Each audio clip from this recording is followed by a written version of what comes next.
Tensura, the Abyss Demon by Wahab. Chapter 93. Not a single shred of light illuminated the room. Deep within it.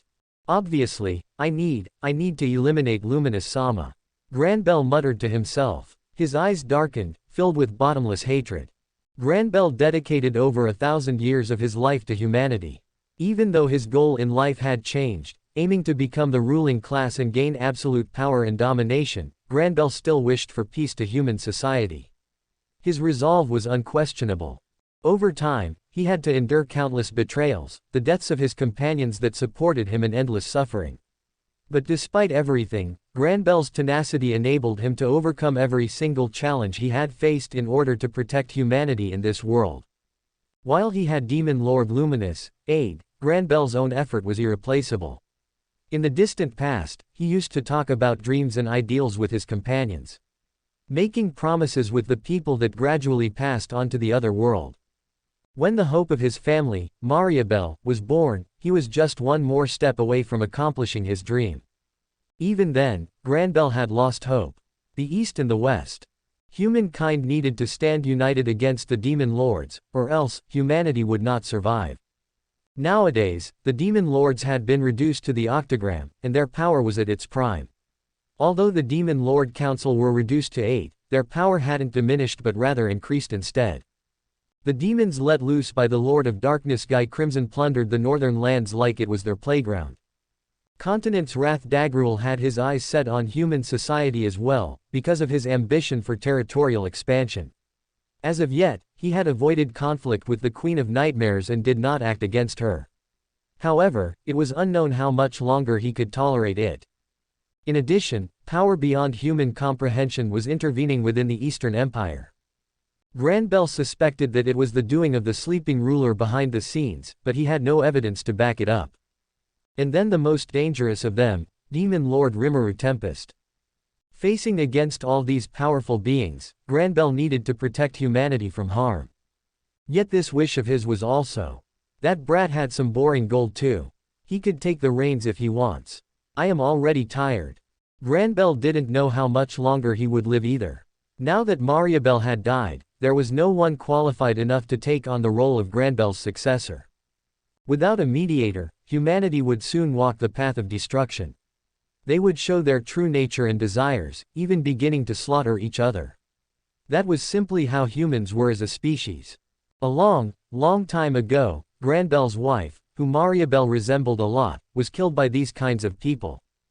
All for the sake of the children who survived. Granbell suffered his pains and sorrows alone this entire time, yet his life was about to come to an end. This world has taken everything from me, it is best that it falls. His quiet but passionate words were genuine. This was Granbell's heart speaking without a single false pretense. He had already been consumed by insanity. And so, he had made up his mind. Granbell had gone mad. The proof lay on the ground, covered in their own blood, dead. The clerics of the 7 luminaries.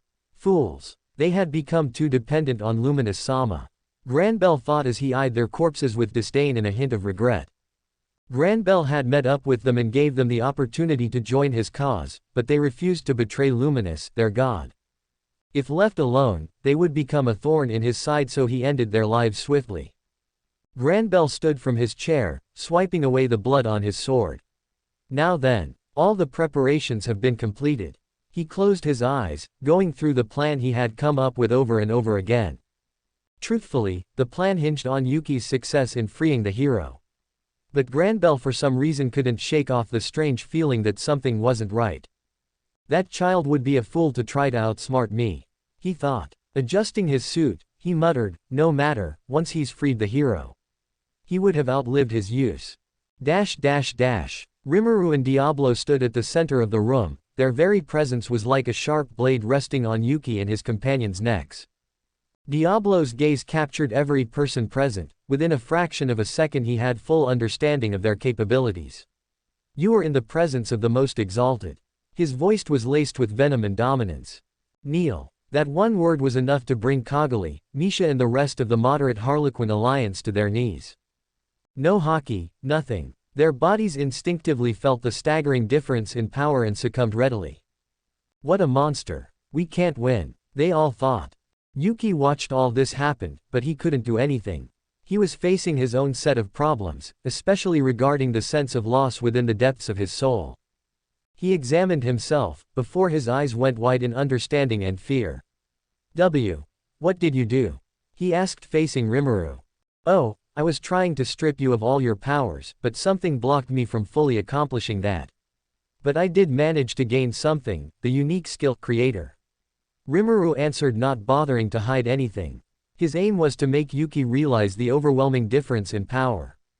Yuki's eyes widened. He was so close to losing all his abilities, but he instinctively activated anti-skill when he felt threatened, which was what saved him.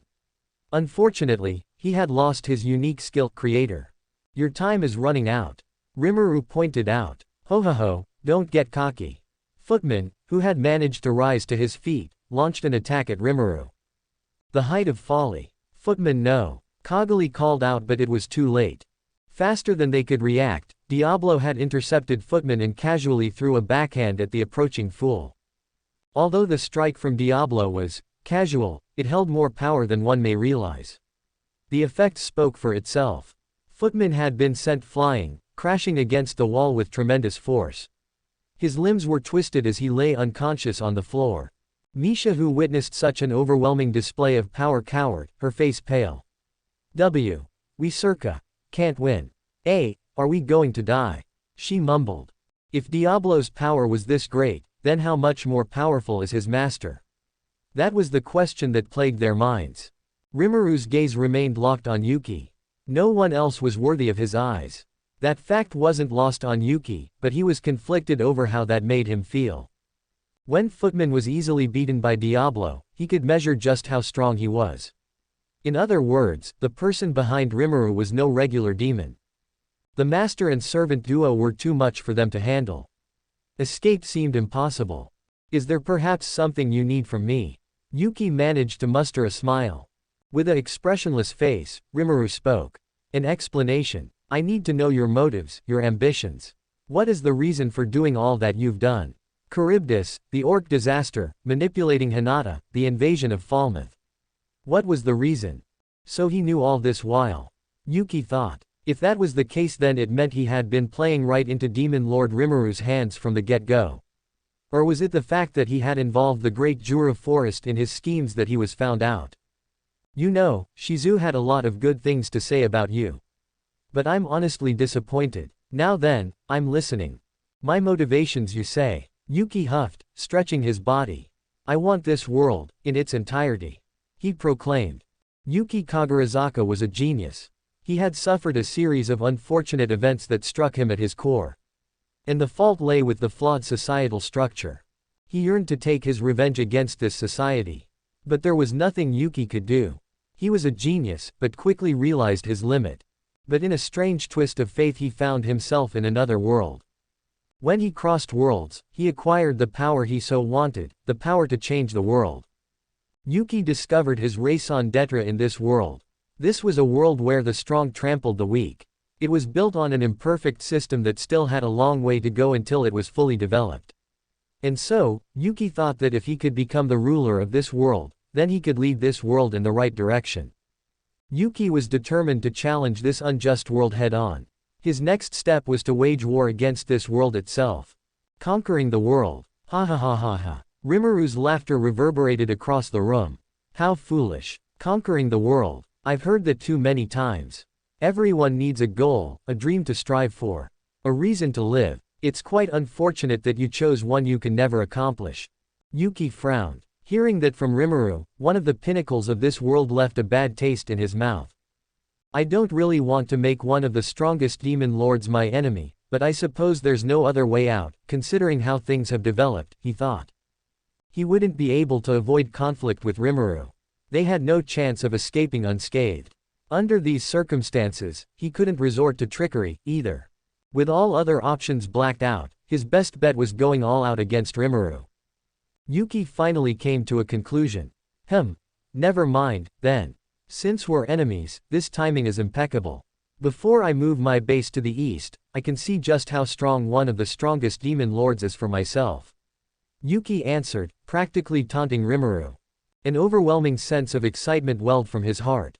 Rimuru's position was Yuki's end goal. As long as his ambition was to conquer the world, he would have to clash with this enemy one day. He had been hiding his full strength all this time, but he had to let loose against one of if not the strongest of the demon lords, if he wanted even an inkling of a chance. The thought of failure never crossed his mind as he stepped forward. Yuki was incredibly confident, so much so, that he wagered he could beat absolutely anyone in a one-on-one fight. However, this time was different. This overwhelmingly ominous feeling was because of the man standing in front of him. Yuki understood this, but still decided to face the challenge head-on. "Oh, do you think you can defeat me?"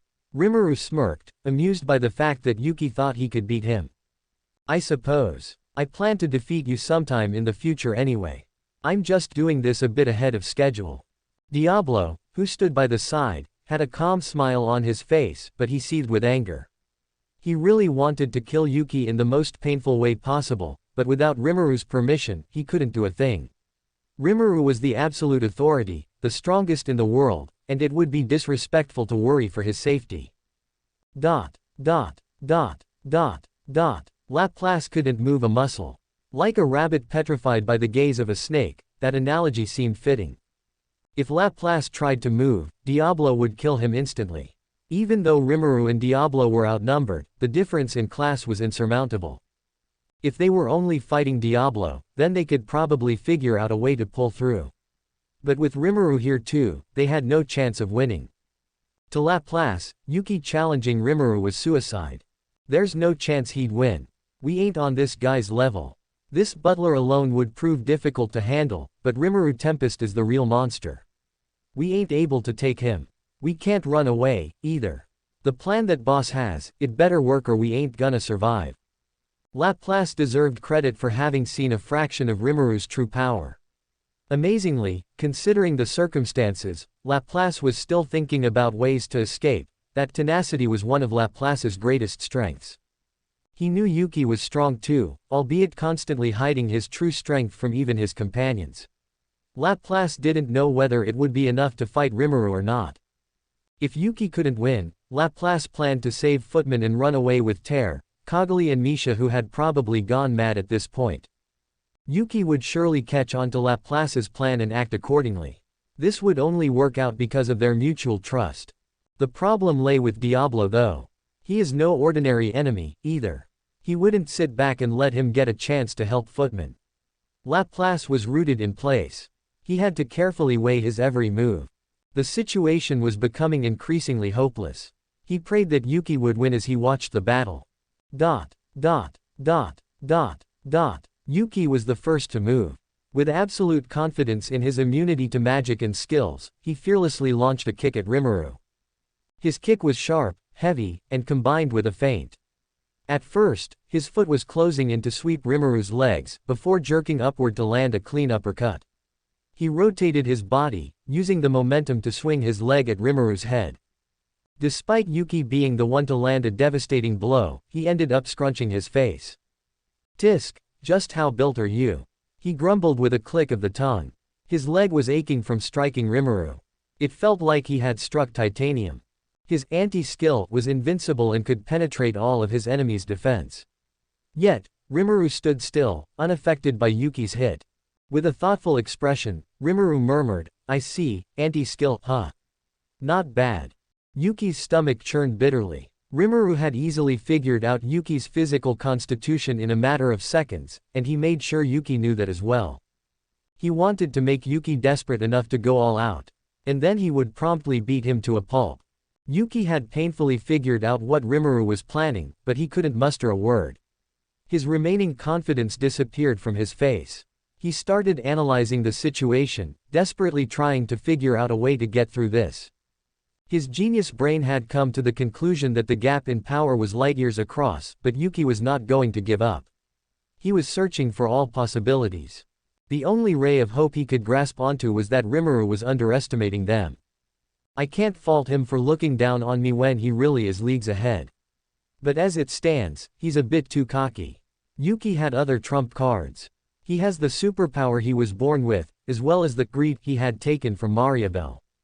Unfortunately, He had lost Creator to Rimuru. Using Creator could have helped him overcome this disaster. But Yuki wasn't one to give up. You'll regret that you didn't kill me when you had the chance. Steadying his breath, Yuki faced Rimuru again. Don't get cocky just because I've shown a fraction of my power. He wasn't being a sore loser, he meant it. If he could make his opponent angry, he would lose composure and make mistakes. That was his plan. As he spoke, Yuki allowed his power to surge through his body. He now used the power he usually suppressed, concentrating his mind on a singular task, to remodel his body to fit his will. He evolved from a human to a sage, and then once more to become a saint. He evolved to a form surpassing Hinata herself, and ceased to breathe. A fully evolved saint was equal to a spiritual life form. While Hinata was still being limited by her body, Yuki had reached a higher plane of existence. He had cast out the weaknesses of humanity and greatly elevated his existence. If he were to convert all his energy into magicules, he could rival Leon and Luminous. Rimuru silently observed the changes Yuki underwent. It was quite impressive for a human to evolve all the way to a saint in one go through sheer willpower. Yet, he was not fazed by this. How disappointing. Is that all you're capable of? You won't be able to win against me, even if we fought 1,000,000 times over. He said dismissively, nonchalant as always. Perhaps. In that case, I'll do my best to prove you wrong. Yuki's proclamation kicked off the battle anew. Yuki got into his combat stance. He was a master martial artist that excelled in hand-to-hand combat, and even known to take down dragons with his bare hands. As usual, Yuki was the first to initiate the battle. Actually calling it a battle would be wrong. It was a spectacle of futility, a one-sided display that barely qualified as a battle. Yuki threw everything at him. Yet Rimuru didn't even flinch. It was obvious that Rimuru was merely playing with Yuki. Yuki was going all out, fully utilizing his unique skill, anti-skill, and the power he was born with, psychokinesis. Pushing his body to the limits, Yuki struck with tremendous force, punching, kicking, stabbing. But Rimuru, in a show of frightening power, took on each attack, not even bothering to dodge. Blocking with a single hand while the other hand remained behind him. Anti-skill at this point was useless. Rimuru at this point didn't even have any magic barrier active, which meant that there was no magic to cancel. Rimuru didn't need them, a testament to his absurd durability. Are you done yet? Rimuru's voice was calm, almost bored. He hadn't moved his feet once. One hand casually blocked Yuki's attacks. The other never left its place behind his back. With a roar of frustration, Yuki launched forward again, faster this time. He struck with a punch enhanced by psychokinesis and his anti-skill. Rimuru caught it with a single hand, no resistance, no effort. What an odd ability. It doesn't look to be a skill or magic. Rimuru stated, pointing out the uniqueness of Yuki's psychokinesis. You're not even trying to dodge, Yuki snarled, grinding his teeth. I don't need to, Rimuru replied. You're not a threat. That single sentence shattered something inside Yuki. He lashed out, his mind releasing a torrent of mental interference waves strong enough to melt the consciousness of weaker existences. He followed up with a flurry of attacks so fast the air screamed from the pressure. A psychokinetic blast sent a shockwave that cracked the floor and the walls, and sent everything flying, yet all of it, everything, faded against Rimuru's body like wind brushing against a mountain. All this was according to Rimuru's plan. This battle was completely in his control, something Yuki had failed to realize. As the one-sided battle progressed, Yuki had finally learned why Rimuru was regarded as one of the strongest demon lords. The scene was desperate. Yuki was lying on the ground, physically outmatched. Against Rimuru's overwhelming strength, none of Yuki's attacks worked. It was no use trying any more tricks. Not even his strongest, most polished attack could leave a scratch on Rimuru. Damn it all. Yuki didn't have the strength to even get up again. The most he could do was curse at Rimuru.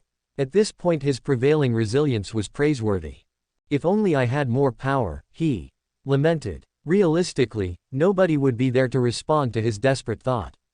Yet at that moment, something spoke inside Yuki's mind. You want power. You need my help. Yuki was baffled. He thought he might have been hallucinating from the exhaustion, but the voice definitely sounded real. Just trade places with me. You will obtain the strongest power. Your wish is to conquer the world. Taking my help will make it a cakewalk. Come on, make your decision. The strange voice's proposition irritated Yuki. Shut up. I am me. It may be different from borrowing the strength of my companions, but I won't stoop so low as to borrow a stranger's power to fulfill my ambition. Yuki was confident in his choice to reject the offer. After all, going after a personal ambition would only be meaningful if it were achieved without outside help. Yuki had his principles, too. The voice fell silent, seemingly confused about his unexpected response. But a thought crossed Yuki's mind. Yuki quickly brought his mind back to the voice. Yuki craved for power. He wanted stronger powers that would surpass Rimuru's. Deep inside his heart, the flame of his desire burnt violently. In that case, perhaps my greed has the chance to evolve, too. I am greedier than anyone, if I pour my desire into it. Yuki felt a shiver of excitement. He started thinking hard. Facing Rimuru had made him realize how unfair this world was. He wanted to fight it and emerge victorious, that was Yuki's wish. He focused and spoke to the voice inside his heart. He ventured to a place deep in his heart and continued to delve deeper until he reached the bottom of that abyss. Yuki observed the abyss carefully. So, are you ready to take my help now? No, that's not my plan. Then what do you want? I am going to take your power. Quit joking around. Sorry, but you're in my way. Ah. The next second, his wish swelled to fill his entire mind. He desired his true ambition and its fulfillment. He didn't want to be anyone's servant. His strong will turned into a weapon. Yuki was challenging himself. Then, the voice of the world rang out. Confirmed. Conditions satisfied. Unique skill, greed, has evolved into ultimate skill, greed King Mammon. Yuki stood up straight, now with a smug smirk. I'll make good use of your power, he muttered quietly. Are you done? Rimuru asked with a bored expression. He had noticed Yuki gaining a new, greater power, but he let it be. Yuki hadn't put up much of a good fight till now.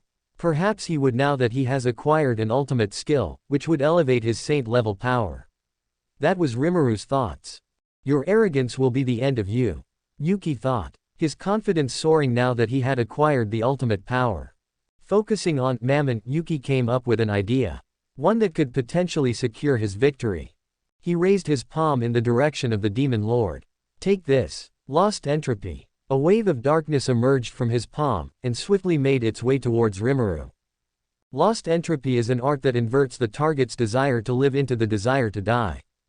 To Yuki, this was probably the pinnacle he could achieve with the ultimate skill, Greed King Mammon. It was all for naught, unfortunately. In front of Yuki's eyes, his hopes were crushed, not because the Demon Lord had moved out of the way of his attack, but because he stood there unbothered and watched as the attack completely encircled him. However, Lost Entropy did not do what it was meant to, as the Demon Lord was still standing in front of him seemingly perfectly okay. My turn. Rimuru's golden eyes shimmered with intent. The darkness swirling around him dissipated the next second. Yuki's instinct screamed at him, his hairs stood on end, but it was too late. An invisible force struck Yuki faster than he could react. His entire left arm from his shoulder was cleaved through in mere moments. The wall behind Yuki was crushed by this invisible force, a huge vertical slash mark was imprinted on the wall. Gya! Yuki screamed at the top of his lungs as a geyser of blood erupted from where his left arm was supposed to be. He crouched down in pain, holding his bleeding shoulder. What was that? Yuki's mind raced. His discernment tells him that that attack was magic, but he refuses to believe so. Anti-skill should have nullified the magic the moment it came in contact with his body. So why was he feeling so much pain? As a spiritual life form, Yuki has great control over his body, so it was easy to stop the bleeding. But the excruciating pain persisted and his arm refused to grow back. A voice cut through Yuki's thoughts. Anti-skill is not capable of nullifying an attack that comes from two different sources. So it's easy to counter it, but for someone like me, such a countermeasure isn't even needed. Rimuru spoke, confirming Yuki's suspicion. It appeared that he had figured out how to counter anti-skill somehow, but what horrified Yuki was. That was magic, wasn't it? Yuki's voice trembled. What sort of power did Rimuru possesses? Was the difference in power that great? I've had my fill. Rimuru spoke, ignoring Yuki's question. He had determined Yuki to be too ambitious and dangerous to keep alive. As a show of respect for Shizu, I shall destroy your body, soul and core in one strike. He said, raising his hand. Yuki felt his blood run cold. He was going to die. He didn't want to die. No, no, no. No. In a last-ditch attempt, Yuki swiftly closed the distance between himself and Rimuru, placed his palm on Rimuru's chest and activated Mammoth with every bit of his remaining strength. Absorb life allows the user to suck various types of energies from a target and make them their own. Skill Steal allows the user to steal the skills of their opponent. This was Yuki's final and desperate attempt at seizing victory. Ultimate Skill Greed King Mammon, one of the Deadly Sin series. Unfortunately for you, it won't work on me anymore. Rimuru's cold, detached and taunting voice killed every last bit of hope Yuki had in his soul. Laplace and his crew's eyes were glued to the battle. They could never forget what they saw unfold. This is just too wild. It ain't boss being too weak, it's Rimuru being out of this world, Laplace thought. Yuki's strength exceeded Laplace's imagination. Making use of his strange power, psychokinesis, Yuki was pulling out all the stops to see what would work on Rimuru. Yet, all of this was easily countered. Even though he was using ridiculous strength, 30 times stronger than an average human, to launch attacks at speeds over 100 meters per second, his attacks were child's play to Rimuru. And throughout the entire time Yuki was on the offensive, Rimuru hadn't counterattacked. All he did was casually block all of Yuki's attacks. But the moment Rimuru finally attacked, the battle was decided in an instant. Kozalime and Clayman had mentioned the Council of Demon Lords in the past. They had emphasized that Guy and Milam were particularly strong. Although they never met Rimuru in person, they assumed he was just as powerful as the other ancient demon lords were, but this vast difference was unfathomable. Had they been aware of it sooner, they would never have agreed to the naive ambition of conquering the world. So this the power of a catastrophe class. Laplace had finally learned his place in the food chain, and that he should avoid those at the top. He had always chosen to hide his true strength from even his closest companions, yet against a demon lord like Rimuru, he wouldn't have even made a scratch. Rimuru was on a whole other plane of existence compared to them. Laplace couldn't even spot an opening for an attack. Even Yuki, who was certainly stronger than him, was lying helplessly on the ground like a baby. With how things had developed, it'd be easier to travel to space than to come out of this alive. As a show of respect for Shizu, I shall destroy your body, soul and core in one strike. Those words from Rimuru sent a chill down the spines of the moderate Harlequin alliance. Once Yuki was killed, they were next. The group watched in abject horror as Yuki struggled desperately to secure victory and his life. This was the first time the jesters had seen Yuki so desperate, so fearful, so pathetic. But they couldn't blame him. Everything about Rimuru made their very souls tremble in despair. Yuki's journey had come to an end. Their journey had come to an end. But one of them refused. Their journey wouldn't end here. No, please. Please. Kagami spoke, moving in between Rimuru and Yuki. She bowed to Rimuru. Page, please, do not kill Yuki-sama. All this was so we could live together in peace. It was never our intention to offend you. Kagami cried out desperately. Rimuru coldly gazed down at Kagami, his voice cold and distant. Why should I spare you lot? Schemers know nothing else than to scheme. If I let you go, you'll only go back to your old ways. No, we won't. All we wanted was a place to call home. At this point Kagami was in tears. The fear of losing everyone she loves, the fear of dying without being able to accomplish any of her dreams, it was all too overwhelming. Rimuru's cold expression shifted for a second. He then sighed. I will spare you all if, and only if you submit to me. Now that Rimuru thought about it, keeping Yuki and his gang as pawns was way better than killing them. Especially Yuki. He is an awakened saint with an ultimate skill. It was too good to pass up. But that was on the off chance they chose to submit to him. If they refused, he wouldn't hesitate to kill them on the spot. Without hesitation, yes, we submit to you. We offer our loyalty, our body, our soul, everything. Just, please, don't take away my family. Kagami declared, groveling in submission at Rimuru's feet. Seeing their master's action and hearing her declaration, Laplace, Terre, and Misha bowed in submission to Rimuru. They didn't have a choice. They couldn't refuse. It was either this or death. Yuki, watching all this transpire with a dead, distant eyes, could only lament his weakness. He was too weak. Rimuru was too strong. The world was unjust, and that is how it would always be. If he didn't swear fealty to the Chaos Creator, he and his friends would die quick deaths. Kaguli didn't always show it, but she was the most emotional out of everyone in the group. But he couldn't blame her, she had been through a lot. Right now, she was basically looking after everyone, making sure they made it out of this predicament alive. Swallowing his pride, Yuki straightened up, before bowing to Rimuru. We swear fealty to Demon Lord Rimuru Tempest. From now on we are yours to command. Yuki spoke, conviction evident in his voice. He didn't want to let his friends down.